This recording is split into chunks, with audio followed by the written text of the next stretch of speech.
Hey guys, we have whistleblowers that are making their rounds on the podcast. They're saying things like they're able to summon in UFOs with their mind. These are ex-military people that are swearing under or wanting to go to Congress and swear under oath and saying this is true. This is what our government's doing with our tax money. You know, the tax money for our bridges, roads, and for our health care, all the things that's not getting done. But there are plenty of money for black budget projects, right? Like to train military people to summon UFOs to come so they can take their ships. Is this true? Well, we don't know, but we know something's up, and these people are not going to get on TV and do this unless they're creating some sort of major psyops, or it's real. And either way, we need to find out, right? But these people they're claiming to be able to do this are not the first. It's been going on a long time. A few years ago, Stephen Greer came out with a CE5 claiming he can do it. But that's still not new. I mean, throughout history, people's claimed they can do these things. And it looks like more and more something is going on, or there are just so many UFOs up there that we can just say, oh, I can summon one, and you walk outside in a few minutes, one will pop up. Either way, we need to get a hold of this. Chris Bledsoe is another one that's come out and said this. I think he has a movie coming out. So this seems to be a real thing. And we experience this at some levels all the time. That's what deja vu is. That's thinking of a friend, and they'll ring the phone, they'll call you. Or in my case, I'll be thinking of something I need to learn, and a thumbnail will pop up. Coincidence? I think not. Not this much. So we seem to be embedded into some sort of machine or something, and we think we're on a planet, or maybe it is, or it works that way. I don't know, but it looks like it's archaic, like it's very old. It's an old system put in place a long time ago, and it's running all by itself. And we think that we're experiencing these things that are happening, and we don't know, but it's something, right? So our religious people has been trying to tell us throughout, if we want to learn this stuff, we have to seek and ye shall find. Some of the old religions like Hinduism and Buddhism and stuff talks about this reality being a dream, when we ourselves, our science of today, says it's more like a simulation. Kind of the same thing. We are putting it together. If we can network and get our stories tightened up and we might be able to put the pieces together if we can all do that. But there are a lot of shysters out there. I think we can weed them out. I think we can start weeding them out. But there are a lot of real truth seekers that want to know the truth. I'm one of them. So I hope that we can do this together. And you know how you can help, right? You can start a channel yourself. That's right. That's what I did. I have no experience. That probably shows, but I'm getting better, and you will too. It's kind of fun to learn. It's a good hobby to have.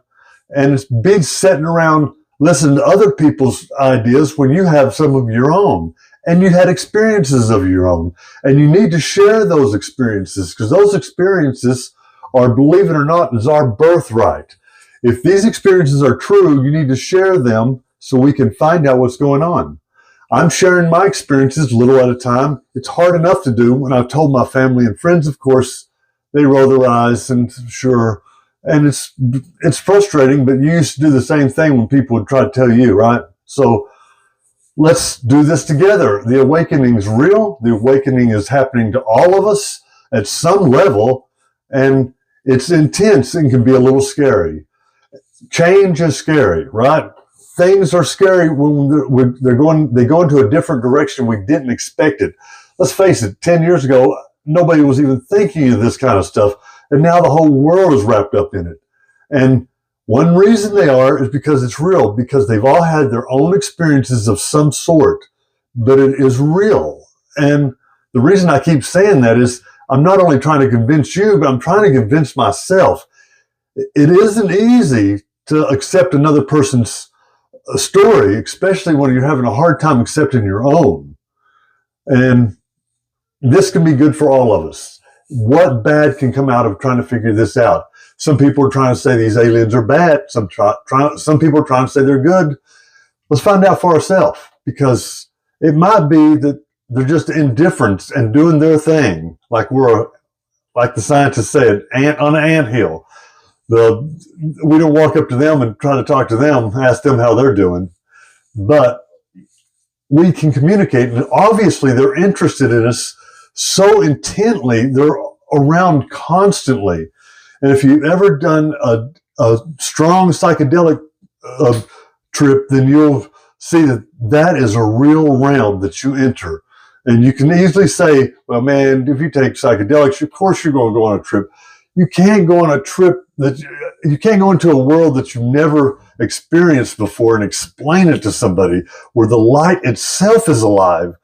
So this world is stranger than we thought. It's stranger than we can imagine. And it should be exciting for all of us.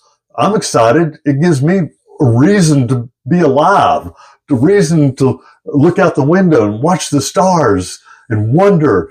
And that curiosity just swells up. Curiosity overpowers the fear. And that's what you should be doing. You should be letting it overpower that fear. Don't let that fear get in the way.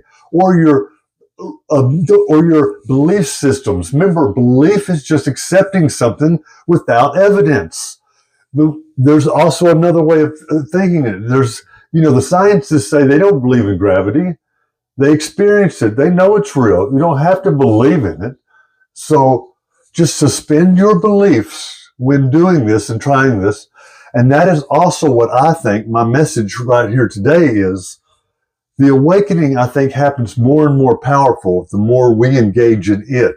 The more we seek out it gives us, like seeking these shall find.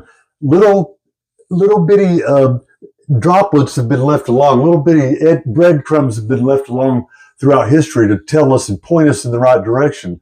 It's up to us to do it. Right now, we got the technology to do this. We've got the technology to hear all these stories around the world, find history all around the world, and put this story together. But if we have a belief system, we're not going to do it, because if it goes outside of that, we won't believe it. We won't be interested in it. It won't interest us. When in fact, that might be where the good stuff is. The religion and belief systems might be holding us back. I don't know. It might not be. I'm trying to figure this out too. And I invite you to try to figure it out. We will figure this out. Hopefully in our lifetime. The more people get on it, the better it is. I hope you like my show. Leave a like and subscribe button. Tell me what you think I could do differently. I know I'm stuttering and getting beaten around a little bit. I'm not cutting my videos that much because I'm trying to be authentic as possible. I'm looking for other people, authentic people, truth seekers, myself, because if you're like me and you're in a family that looks at you like you're a little bit crazy, well, you need to find someone that is seeking out the truth too. But thank you very much. Bye. The puppet abduction. A puppet hangs alone in a foggy forest, its wooden limbs swaying eerily. The sound of snapping twigs cuts through the silence as a pale light seeps through the trees. Suddenly, the puppet jerks to life, its strings pulled by an unseen force, performing a haunting, unnatural dance.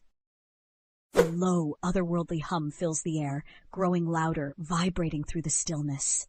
A glowing UFO descends overhead, its beam of light locking onto the puppet. One string snaps, then another as the puppet flails. It's rising, higher and higher, its fragile body floating up toward the mysterious craft. Hovering in the beam, the puppet turns toward the camera. Its carved face bears a peculiar, chilling smile, as if it knows something we don't. With a blinding flash, both it and the UFO are gone. The forest is silent once more. No trace of what just transpired remains. Do you control your fate, or are you just a puppet in a grander design? Watch the full story unfold and uncover the secrets hidden just beyond our world. Dare to explore the unknown. Click below to learn more.